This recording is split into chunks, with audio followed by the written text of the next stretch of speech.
මගේ බෝසතාණන් වහන්සේගේ පවක් බලවත් වුණා චුත වෙනකොට. ගිහිල්ලා ඉපදුනා සෙබඩියකගේ කුසේ. මේ ලෝකෙට බිහි වුණා ස්වර්ණ වර්ණ බිජුවක්, බිත්තරයක්, රත්තරන් පාට. බිජු රැක්කා. මේ ලෝකෙට ඉපදුනා ස්වර්ණ වර්ණ මොනර පැටියේ, රත්තරන් පාට. ඉඩෝරයක් ආවා. වතුර නැහැ. ඉඩෝරයක් ආව මේ මොනර පැටිය තමන්ගේ රෑනත් එක්ක දුර පළාතකට යනවා ජලය හොයාගෙන. ජලය හොයාගෙන දුර පළාතකට ගිහිල්ලා එක්තරා ජලාශයකින් ජලය පානය කරනවා. ජනය පානය කරනකොට තමන්ගේම රූපේ අර දිය කාචෙන් දකින්න. තමන්ගේ රූපේ තමන් දැක්කම තමන්ට වෙනසක් දැනුණා. වෙනස තමයි තමන්ගේ රෑනේ ඉන්න අනිත් මොනරුන්ට වඩා මම වෙනස්. මේ මොනරට තිබුණ විශේෂ හැකියාවන් දෙකක්. බෝසත් මොනරනේ. එකක් තමයි කතන හැකියාව තිබුණා, කතා කරන්න පුළුවන්. අනිත් කාරණේ තමයි ජාති ස්මරණ ඥානය තිබුණ, පෙර ආත්ම පේන. මේ මොනරට තමන්ගේම රූපේ තමන් දැක්කම බයක් ඇති වුණා.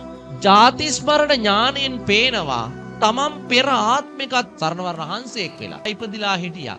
ස්වර්ණහංස ජාතකයේදී ස්වර්ණහංස ජාතකයේදී තමන්ගේ මේ ශරීර වර්ණය තමන්ගේ ජීවිතයට අනතුරක්.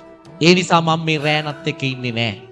ස්වර්ණ වර්ණ මොනරා රෑනින් මිදිලා පිහාඹලා හිමාලේ කන්ද මුදුනට ගිහිල්ලා ජීවත් වුණා හුදකලාව. මේ මොනර විශේෂ දෙයක් කළා. හැමදාම ඉර උදා වෙනකොට හිමාලේ කන්ද මුදුනේ තියෙන ගහකට නැගලා ඒ ගහේ අත්තක වහලා පායන හිරු දිහා බලාගෙන ගාතාවක් කිව්වා. ඒ ගාතාව තමයි උදේතයන් චක්කුමා ඒක රාජා හරිස්සවන්නෝ පටවිප්පබාසෝ තන්තන් නමස්සාමි හරිස්සවන්නං පටවිප්පබාසන්තයජ්ජ ගුත්තා විහෙරේමු දිවසංකිව. නැවත ආහාර අරගෙන හවසටත් එනවා. හවසටත් අරගයි අර අත්තටම ගිහිල්ලා බහින ඉර දිහා බලාගෙන කියනවා අපේතයන් චක්කුමා. උදේතයන් චක්කුමා. හවස කියන්නේ අපේතයන් චක්කුමා. මේ මොනර උදේටත් හැන්දෑවටත් මේ ගාත දෙක කිව්වා අවුරුදු 700ක්. අවුරුදු 700ක් ජීවත් වුණා. ඒ කාලේ බරණැස හිටියේ බ්‍රහ්මදත්ත රජුරුව. බ්‍රහ්මදත්ත රජතුමාගේ බිරිඳට රෑ හීනෙන් හීනයක් දැක්කා. හීනේ තමයි රත්තරන් පාට මොනරෙක් ඇවිල්ලා දේවියට බණ කිව්වා. උදේ පාන්දර රජතුමාට කියනවා රජතුමනි මට 12ක් ඉපදුනා. රත්තරන් පාට මොනරෙක්ගෙන් මම බණක් ඇහුවා. ඒක තමයි මගේ 12. අනේ රජතුමනි මට ස්වර්ණ වර්ණ මොනරෙක්ගෙන් බණ අහන්න සලස්වන්ට කිව්වා.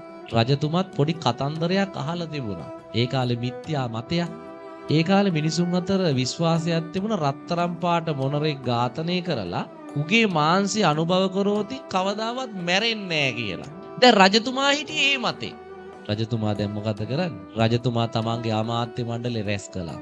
රැස් කරලා අමාත්‍ය මණ්ඩලයට කියනවා අමාත්‍යවරුනි මගේ දේවියට 12ක් හටගෙන. ඒ නිසා රත්තරන් පාට මොනරෙක් හොයන්න කිව්වා. එහෙම මොනරු මේ ලෝකේ නෑ රජතුමනි. අපි මේ රටේ ආදිවාසීන්ගෙන් අහලා බලමු. රජතුමා අඬබෙර ගහලා මුළු රටේම ඉන්න වැද්දෝ ටික කැඳෙව්වා. ආදිවාසී. කැඳවලා අහනවා කවුරු හරි සරණ වර්ණ මොනරෙක් දැකලා තියද කියලා. ආදිවාසී මිනිස්සු කියනවා රජතුමනි අපි දැකලා නැහැ. ඒ වෙලාවෙ එතන හිටපු හැඩි දැඩි තරුණයෙක් කියනවා රජතුමනි මම දැකලා නැහැ. හැබැයි මගේ මැරුණු මුත්තා මට කිව්වා එහෙම මොනරෙක් දැක්ක කියලා. රජතුමා කියනවා පුරුෂය ඔබ තමයි මේකට සුදුස්සක්. ඔබ හිමාලයට යන්න. මේ තරුණ වැද්දා හිමාලේ කන්ද තරණය කළා. උදේ ඉඳලා හැන්ද වෙනකම් බලන් හිටියේ එහෙම මොනරෙක්. ඇවිද කන්ද මුදුනේ සක්මන් කර කර හොයනෝ දැන් මොනරා. එහෙම මොනරෙක් නැහැ. හැන්දෑවේ උත්සාහය අතහැරලා එන්න පිටත් වුණා. එන්න පිටත් වෙනකොට මොනරෙක් පියාඹගෙන එනවා රත්තරන් පාට. මොකටද දෙන්නේ? අපේතයන් චක්කුමා කියන්න බහින ඉර දිහා බලාගෙන. දැන් මේ තරුණ වැද්ද ගිහිල්ලා තියෙන්නේ දුනු ඊතලත් අරගෙන බලන් හිටියා. බලන් ඉන්නකොට මේ රත්තරන් පාට මොනරා බහින ඉර දිහා බලාගෙන ගාතාවක් කියනවා. මේ තරුණ වැද්ද බලාගෙන හිටියා. මොනර ඒක කිව්ව පියාඹල ගියා. තරුණ වැද්ද රෑ පහන් කළා එතන.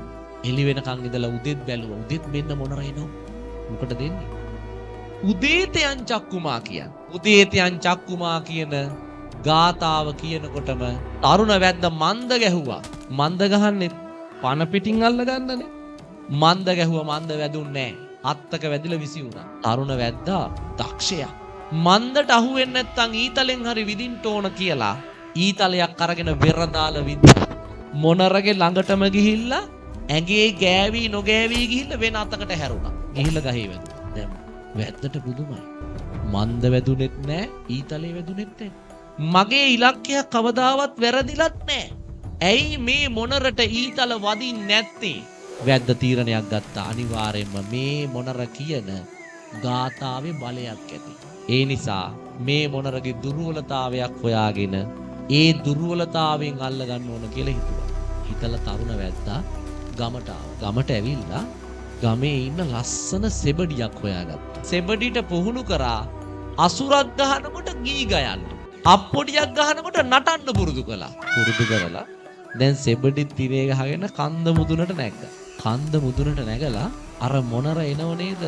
උදේතයන් චක්කුමා කියන්නේ. ඒ මොනර වාහන අත්තට ඉස්සරහවත් සෙබඩි තියුවා. තියලා දැන් වැද්දා පල්ලෙහා බලාගෙන ඉන්නවා. මොනර ආවා. මොනර ඇවිල්ලා අර ගාතාව කිව්වොත් නේ බලයක් ගොඩ නැගෙන්නේ. ගාතාව කියන්න කලින් අසුරක් ගැහුවා. අසුර ගහපු ගමන් අර සෙබඩි ගයන්න ගත්තා. සෙබඩි ගයනකොට අවුරුදු 700ක් රැකගෙන හිටපු බබසර කැඩුනා. අර සෙබඩිගේ ළඟට පිහාඹල ගියා. පිහාඹගෙන යනකොටම අර වැද්ද අප්පොඩියක් ගැහුවා.